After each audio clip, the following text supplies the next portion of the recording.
See, what I have to do before I can even think about picking up any new silver and gold is number one, figure out how much of it the government is going to be taking from me. Number two, figure out how much of it is going to be going towards my bills, my food, other financial responsibilities, and then the cash that's left over convert into real, true, honest money. What's going on, everybody? Welcome back to another video. Hope you're doing well, feeling great, and staying safe. Today, I want to talk about some of the things that I need to do before I get my hands on more silver and gold. I also have some tax updates I want to share with you, along with some euphemisms that I've been noticing that the government has been using these last couple of days. But really quick, just in case you're new, make sure to subscribe for daily videos. Also, subscribe to my second channel, which is my backup channel for exclusive weekly content. Brand new video over there, go check it out, the link will be in the description. And if you want to get some DYDSS merchandise to help support the channel, I would really appreciate it. Any and all merchandise can be found by clicking the first link in the description section down below. Thank you in advance, it's more than appreciated. But today I want to talk about a couple of different things. I want to start out with the silver and the gold. I want to talk about two other things, and then I'm going to come around full circle and talk a little bit more about silver and gold later in the video. But first things first, I want to talk about doing what I need to do before I can even think about getting new silver and gold. This is something that I'm sure everyone watching can relate to. I need to take care of the financial responsibilities first. That's common sense. At least it should be common sense. I hope to God it's common sense. But you got to pay the bills. You got to buy the food. You got to pay for whatever it is that you need to pay for, insurance, car, whatever it is, before you can run on over to the coin shop, before you can stop at some online precious metal dealer's website and pick yourself up a whole bunch of silver and gold before you use the currency that you're supposed to be using to keep a roof over your head and keep food on the table. That goes without saying. That's pretty simple. That's pretty obvious. That's something that I hope everyone understands. However, for me, it's a little bit different. For me personally, I get paid a little bit differently than a lot of people do.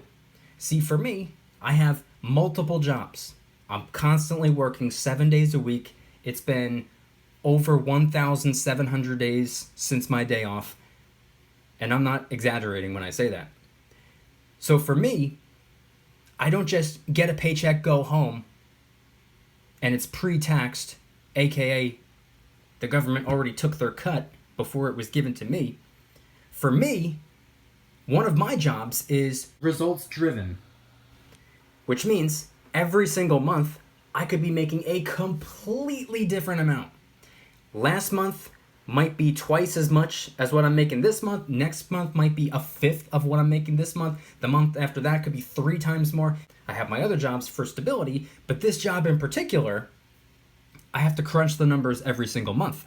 See, what I have to do before I can even think about picking up any new silver and gold is number one, figure out how much of it the government is going to be taking from me. Number two, figure out how much of it is going to be going towards my bills, my food, other financial responsibilities. And then 3, the cash that's left over is the cash that I can spend on the things that I want to spend on or convert into real, true, honest money. But here's where things get a little bit interesting. Since I have to crunch the numbers every single month, that way when it's actually time to take care of taxes, I'll have absolutely nothing to worry about. It requires quite a bit of math. It requires quite a bit of thinking. And then I can decipher how much is left over that I can do whatever I want with. Now, if you are an average Joe, quite like myself, unfortunately there's not a whole lot left over. But with the cash that is left over, I'm able to take and convert a little bit of it to silver and gold. This is my way of preserving my wealth for the long term. I could very easily save it as cash and just hang on to it, but then it would do really nothing but depreciate in value. I could store it in the bank, but then it would not only be depreciating in value, but 2, generating a little teeny tiny small percent of a fraction of interest, just so it would come around full circle and I would end up getting hit with interest income tax So it would depreciate in value and I would get taxed on it. So what I like to do instead is trade my dollar bills for silver and gold. I believe they stand a better chance than the dollar bill, especially with taxes potentially going up in the very near future. And speaking of taxes and everything going on in the world right now, I thought it was pretty interesting, something that I discovered just this week. What I like to do is study everything going on.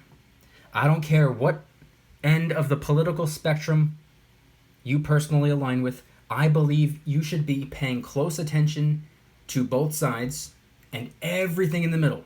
I think you should be studying everything. Now, this is not a political channel, so I'm not going to be getting into politics, but I will be getting into something that a politician has recently said. During my research, during the hours that I've spent these last couple of days reading through some of Potential 46's policies, listening to interviews, reading through articles, and watching tons of videos, trying to develop as great of an understanding as possible as to what the future may be holding, I noticed that with the vaccines potentially coming out soon, I mean, we have to wait until the FDA issues an emergency use authorization before these vaccines are going to be out and about. And if and when the vaccines that are more than likely going to be approved, if and when that happens, what's next? And I noticed that what was said was that there will be a government-funded public education campaign. That's a lot of syllables. What does that mean? At face value, it sounds like a good thing. Okay, so the government will be funding and paying for and taking care of a campaign to educate the public. Sounds pretty good, right? I think it sounds pretty good. But what does that actually mean? Because you got to break it in half. Government funded is the first part. Public education campaign is the second part.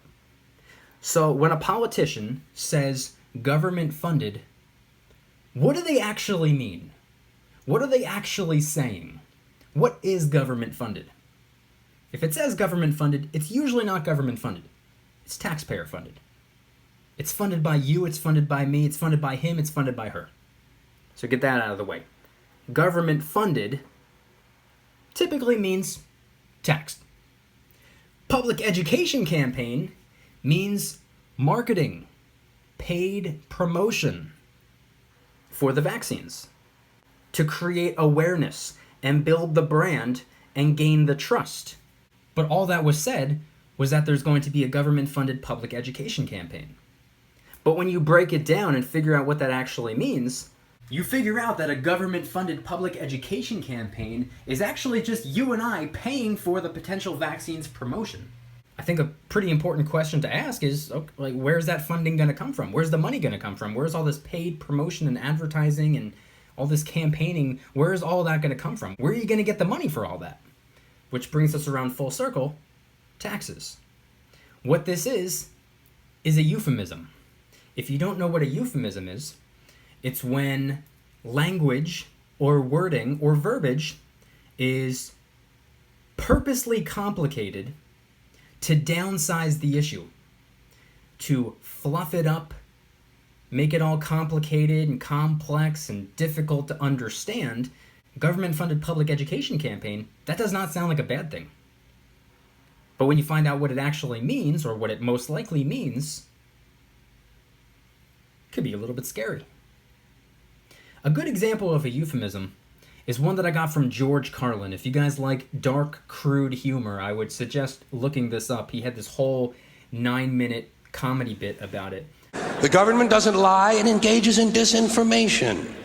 But he went on to explain how in World War I, combat veterans would return home with this severe medical condition that would disrupt their lives. It would prevent them from being able to fall asleep at night. If they were able to fall asleep, odds are they would be waking up from horrible nightmares. And during the day, they would get flashbacks. And oftentimes this would lead to drug and alcohol abuse and frequently after that would take place, it would kind of tear the family apart and it would completely ruin their health.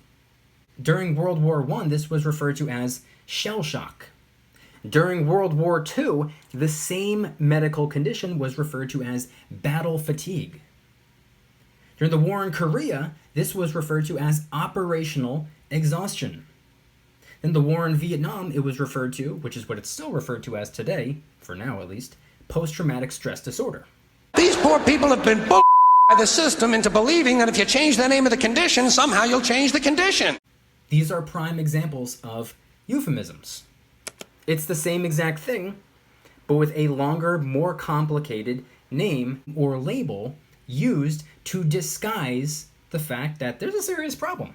And the pain is completely buried under jargon. Post-traumatic stress disorder.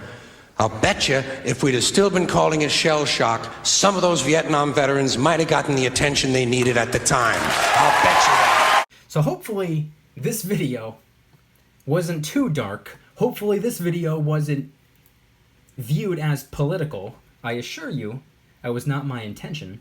But I thought it was pretty interesting, especially for the near future.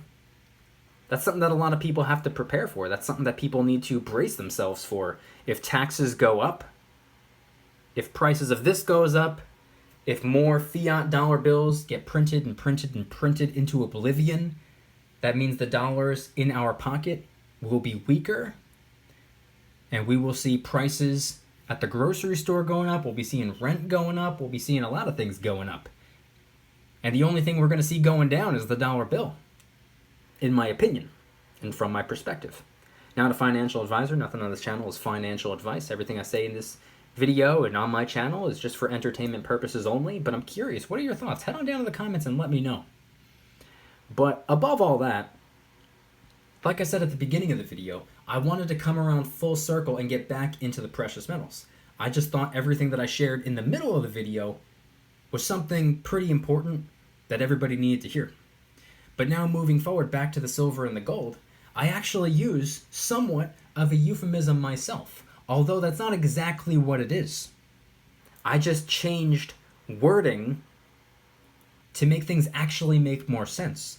Now, anybody who's been watching my channel for at least a couple of days or weeks, some of you have been here for months or even years, you'll probably know that I don't buy silver and gold. I don't purchase any silver and gold. I never have. Now, one could assume that's what I'm doing when I trade my dollars for it, but I see it more as a conversion. See the silver and the gold on screen right here? All this precious metal, it's not that much, but here's just a small portion of the stack. This is something that I don't think you can buy. I don't think you can put a price tag on money. It doesn't really make sense to me to do things like that. So for the last couple of years, I've viewed it as simply a conversion. Now, one could refer to this as a euphemism. That's not exactly what it is, but it's similar to what it is. And the reason I say that is because when you tell yourself that you have to buy something, when you tell yourself that you have to spend, when you have to purchase something, you got to pay for something, when dollars need to leave your pocket, psychologically, it could take a toll on you. But if you rewire the way that you think and you actually realize that you're not really buying anything, when you buy something, that usually means that your money goes away and it's replaced with something that you wanted or something that you needed. But when it comes to the silver and the gold, after you convert your dollars into it, your money didn't go anywhere. Your money's still right there in front of you. The silver and the gold, that is the money. That's just the way I see it. That's just in my opinion and from my perspective. But I've always viewed what some people refer to as buying silver and gold, I've always seen it as just a conversion.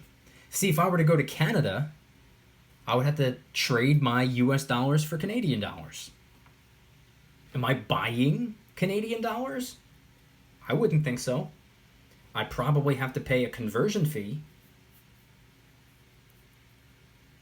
But I'm just converting one currency into a different currency. When I trade the dollars, the fiat, the glorified IOUs, for some silver and gold, that's all it is. It's just a conversion. That's how I've seen it for about 3 years now. And if you no longer tell yourself that you need to buy something, it no longer feels like a chore. Not to say that stacking silver should ever feel like a chore to begin with, but it could feel like a chore parting ways with your dollar bills. It's important to remember, once you trade your dollar bills for the silver and gold, the precious metals, this stuff is liquid. You can very easily trade the silver and the gold back for dollar bills if you needed to or wanted to. All you have to do is stop by a coin shop, which is probably where you went to trade your dollars for silver and gold in the first place. All you had to do is go back and just undo the trade. That's all you have to do. Now, if you do all that in the short term, you might screw yourself with the premiums, but the point I'm trying to get across is it's not like buying something at the store, using it, and then trying to sell it.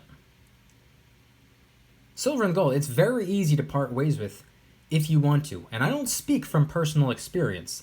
I've never once parted ways with any silver or gold, unless I used it for a giveaway. But I've never traded any of my precious metals for any fiat glorified IOU dollars. I've never done that before. So I can't speak from experience, but if you go to any precious metal dealer's website, especially when a new coin, a new bar, a new round comes out, how quickly it sells out. We just saw the new Libertads sell out instantaneously. Like within moments. These massive online precious metal dealers who have tons and tons of inventory wiped out entirely. So, this video has been a little bit all over the place, but I hope I was able to paint a picture for someone out there who just recently started stacking silver and gold. Maybe they've been stacking silver and gold for as long as I've been stacking silver and gold, going on about 3 years. Or maybe they've been stacking for way longer, several years, several decades. I want everybody to head on down to the comments and let me know. What are some of the things that you have to take care of before you can take your dollars and trade them for precious metals? And if anybody's interested in joining the Precious Metals VIP Club, it's where I can do things on my own terms, not on YouTube's terms, my terms. I'm hosting privately held live streams. They're smaller, easier to manage. I'm also doing giveaways, discounts, personalized promo codes, shoutouts, deal alerts when silver and gold is on sale on a bunch of different websites. And of course, you can watch all of the YouTube videos commercial free. Come join the Precious Metals VIP Club. It'll be the first link in the description. You're invited. I'd be happy to have you. And if you guys enjoyed today's video, please hit that like button. If you guys like me, make sure to subscribe. New videos every single day, 365 days a year. Also subscribe to my second channel, which is my backup channel for exclusive weekly content. Brand new video over there. Go check it out. The link will be in the description. Trying really hard to hit 2,000 subscribers. We just hit 1,500, and I appreciate that. And if you want to help support the channel in the biggest possible way, please consider getting yourself some DYDSS merchandise. Of course, we have some precious metal themed t-shirts and hoodies, which are up for grabs, along with a ton of other products. T-shirts, hoodies, even stickers, many of which are raising funds and awareness for different charity organizations, such as the recently released Kraken Stackin' t-shirt, hoodie, sticker, and coffee mug, inspired by the beautiful 2-ounce silver Kraken coin, which, by the way, is helping us raise a little bit of funds and awareness for ocean cleanup charity organizations at no additional cost to you. It comes out of my pocket, not yours. Any and all merchandise can be found by clicking the first link in the description section down below. Thank you in advance. It's more than appreciated. And once again, I want you guys to head on down to the comments and let me know, what are some of the things that you have to take care of before you are able to go ahead and pick up some new silver and gold? We all have financial responsibilities that we must take care of first. Gotta do what you have to do so you can eventually do what you want to do. But not all of us are making tons and tons and tons of currency. Not all of us have the ability to stack hundreds or thousands of ounces of silver every single month or every single week, like I know some people do. When it comes to your financial responsibilities, do you always make sure to put them first? Because I know some people who stack silver and gold, and then they go and pay the bills. It's kind of the opposite way that I like to do things, but hey, whatever works for you. Again, this is not financial advice. I'm not a financial advisor. I'm a guy with a camera. Head on down to the comments and let me know anything and everything related to today's video topic. Thank you guys so much for watching. I'll see you tomorrow. And remember, don't you dare stop smiling. Peace.